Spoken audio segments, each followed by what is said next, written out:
everyone, and welcome back to Anne's Family Recipe. Today I'm making two new dinner ideas, tuna melt pie and sausage and pepper burgers.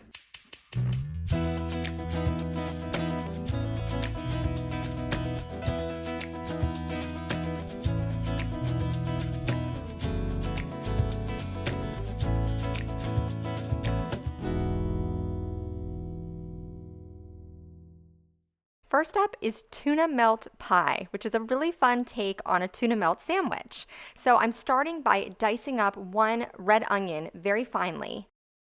Next, I took one 8-ounce box of white button mushrooms. I popped the stems off and rinsed them and dried them, and then I chopped these up finely as well. In a nonstick skillet over about medium-high heat, I added in a tablespoon of olive oil and then the vegetables and sauteed these until the onions had softened and the mushrooms started to caramelize a little bit around the edges.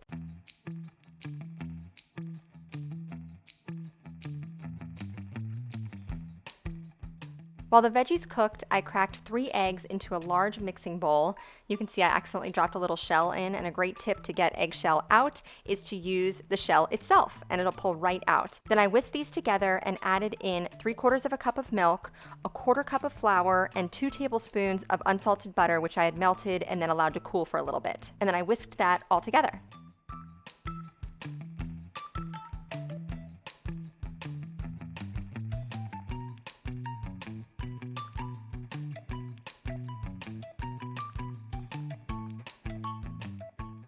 Do you wash the tops of your canned goods? This is a tip from me to you. Always take a damp paper towel and just wipe around the rim. You can see there's dirt there. You never know how long your canned good has been on the shelf. You just want to wipe off any excess dust or dirt so it doesn't get into your can as you open it with your can opener. For this recipe, I'm using 4 5-ounce cans of tuna, and I drained them and then put them into a large bowl along with 2 tablespoons of mayonnaise and then combine that together.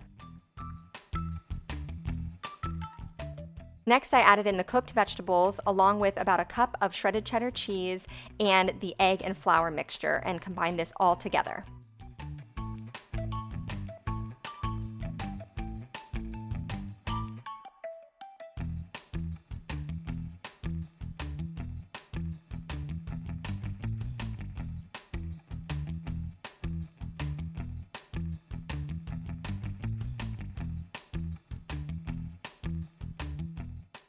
I greased my 9-inch pie pan and then added the mixture into it, spreading it out evenly. As a finishing touch, I sprinkled a 1/2 cup of cheddar cheese over the top. This bakes at 450 degrees for about 30 to 35 minutes until the top is deeply golden brown. I read a great suggestion online that I'm going to try next time. You can add some sliced tomatoes either under the cheese before you cook it or on top before you serve it so that they're fresh, just to get that true tuna melt taste. But this was really yummy, something a little bit different and very easy to throw together too. I also tried this recipe for sausage and pepper burgers. So my husband requested I make pepper rings. I cut up 1 red and 1 green bell pepper into rings and then took out all the seeds and little white parts inside. And then I also took 1 red onion and sliced it into fairly thick rounds. For the burger patties, I combined 2 mild Italian sausage links, which I took out of the casings, with 1 pound of ground beef. And then I seasoned this meat mixture with salt, pepper, garlic powder, some dried oregano, and a little bit of onion powder too. I mixed this all together by hand, and then I used the little Rachel Ray technique where you sort of quarter the meat in the bowl so you have 4 even patties. Now this was at the recommendation of the recipe to make 4 burgers, but when I make this again, I'm going to make 6 because these were quite thick, and being that there's raw sausage, pork sausage inside, you want these burgers to be cooked through. It was a little bit tricky getting them to cook through in the middle without overcooking the outside or having to finish them in the oven. So I think I would do 6 slightly thinner patties, but they do have great flavor. And of course, the fattiness from the pork sausage helps keep them nice and juicy. I cooked the vegetables in a large nonstick skillet over probably medium-low heat because I didn't want them to burn. I wanted them to sort of cook down and caramelize a little bit around the edges. So I added in a tablespoon of olive oil and then sauteed these for several minutes until they had cooked down.